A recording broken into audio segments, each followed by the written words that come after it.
In 18 months I got my MBA from Washington University, and for the next 2 years I put in hour after hour on my job. Working 10 hours a day wasn't enough, I brought work home with me. Sometimes I even went back to my office on Saturdays. Ally tried to get me to cut back several times. She wanted us to have more time together. Each time she talked to me I promised to cut back right after the current project was done, but there was always another project or problem that would catch my attention. One evening after Ally finished dinner alone, she came into my den, which had been the second bedroom. I'd been too busy to eat with her. She closed my laptop, pushed it to the side, and sat down on the desk right in front of me. "Remy, we need to talk." "Okay honey, let me finish this report and then we'll talk," I said, reaching for the laptop. Ally pushed the laptop farther away and said, "No, we need to talk right now." I sighed and sat back in my chair. "Okay, what's on your mind?" "Remy, I'm worried about you and all these hours you're working. You'll burn out if you don't slow down." "I'm fine honey." It felt good to have someone care about me. "Thanks for worrying, but I'm fine. But if it makes you feel better, I'll take a few days off when this Stinson project is over." I waited for her to move so I could get back to work. "So much for tact," Ally muttered to herself. "You may be fine, but I'm not Remy. Hell, I saw you more when you were going to school 3 nights a week. You work until at least 7 every evening, and when you get home you go into the den and work some more. A lot of times you're down here until after midnight." "I know, and I'm sorry. But things will get easier after we finish this project." "No way," Ally said. The expression was said with anger. "What?" I was shocked at her outburst. "Bullshit," she repeated. "You've been telling me that for the last 2 years, and it's gone far enough. I've talked to you a dozen times, and every time you promise things will get better. If anything, they're getting worse." She stopped to take a deep breath and calm down. "Now even when we do spend a little time together, like at dinner, you've got that damn laptop next to you, or you stare off into space thinking about work. I might as well eat alone for all the attention you give me." "That's not true," I said in my defense. "Yes it is," Ally replied with a sad little smile. "Tonight at dinner you didn't hear anything I said. You were zoned out and just grunted or said okay to everything I said to you." "That's not true. You said you were going out with some friends tomorrow night and not to wait up," I responded. I was proud that I had paid attention to Ally. "That's partly right," she said. Ally shook her head and frowned. "What I said was that I was going out with Brad and Jerry from work, and that we were going to go to a motel so we could have it together. I told you that we had to go to a motel because people were starting to talk about us sneaking off into a storage room."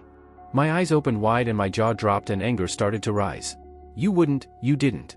"Of course not, you dummy. I just said that to prove a point. Even when you're here, you're not here." Ally paused, took a deep breath and continued, "I know you're not an ultimatum type of man, but I'm giving you one anyway. Are you paying attention?" I had tensed up when she said ultimatum and nodded. "If you want to stay married to me, these are the new rules. No more than 50 hours a week at work, no late nights and no weekends, no more than 50 hours. "But," I began. "That's not all," Ally said, holding up her hand. "Once you get home, no more than an hour working in the den and no laptop at the dinner table or living room. And if you ever bring that thing into our bedroom again, I'll smash it and throw it out the window." "You're being unreasonable, Ally," I replied. "I just can't walk off and leave these projects." "Maybe so, but that's the only way I'm going to hang around," she said. 50 hours a week and a little time at home should be enough for your boss. If not, find another job." Taking my hand, she added, "I love you, Remy, but right now all I have is a life-size picture of you. I can't live like this, I won't live like this. I want to start the family we talked about when we were dating. The way things are going, that doesn't look like it is going to happen anytime soon. I'm only trying to make a good living for us. All this work will mean a promotion soon and we'll be set," I argued. "I make within $100 a month of what you do," Ally said. "Why do we need more money? Hell, we don't take the time to spend what we already have."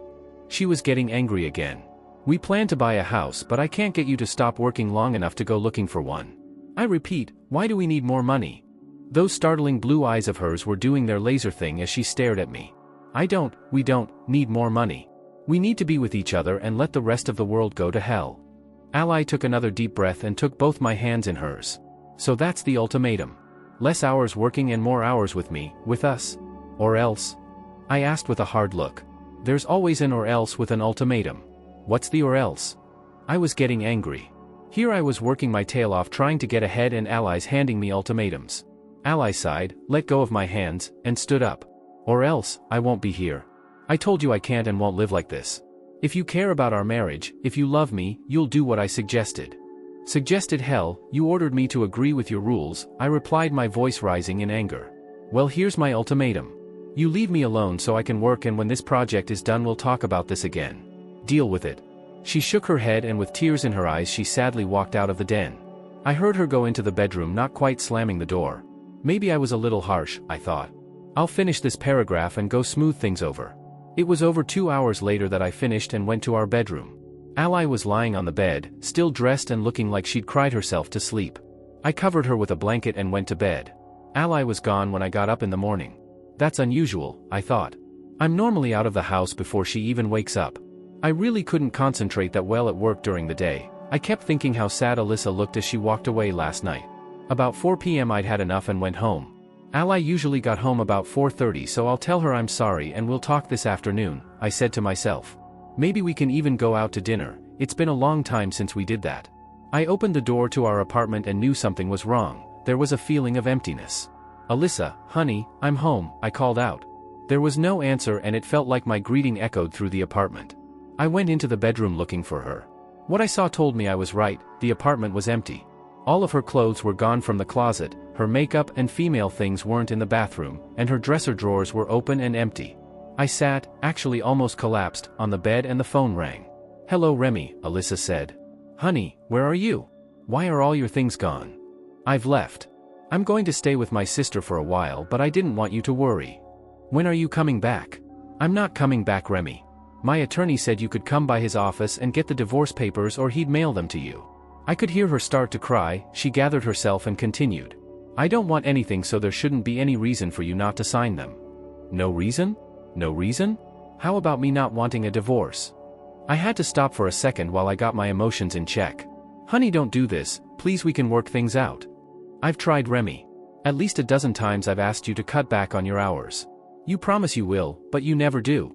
I heard Ally crying again. I could have left a note, but I wanted to talk to you and explain. I just couldn't do it face to face.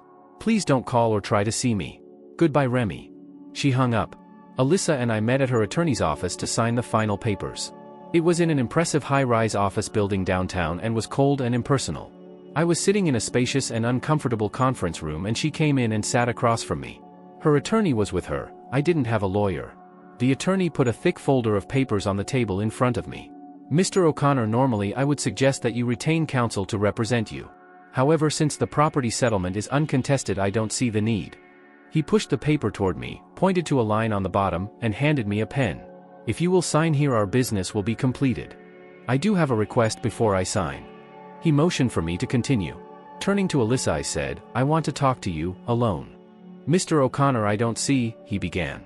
Let Alyssa answer for herself, I interrupted. She started all this without help. At least she can finish it without help. Alyssa put her hand on the attorney's arm and nodded at him. He left the room, and Alyssa and I were alone. It was the first time I'd seen her since she moved out of our apartment. I honored your request not to come see you, I said. I didn't call or come to your job, just like you asked. She nodded, and I continued, at least tell me to my face why. Why did you leave me? Why did you leave us? I told you I wouldn't live as someone you said hello to in the morning and sometimes had dinner with, Alyssa replied. You never had time for us. It was always work first, second, and third. You promised so many times to change, but you never did. Alyssa, I can change. Please give me a chance to show you that I can. I was almost pleading. I didn't want to lose her. She sat for a minute, looking down at the table. Finally she looked up at me. Do you know one definition of insanity? I shook my head. Insanity is doing the same thing over and over and expecting a different result. That's what we have here, an insane situation. She paused. I won't continue to do the same thing over and over. Please sign the papers, Remy. I stared at her for almost a minute and then sighed. Pulling the form closer, I signed it and pushed it back toward her. This is so wrong. I turned to leave and stopped at the door.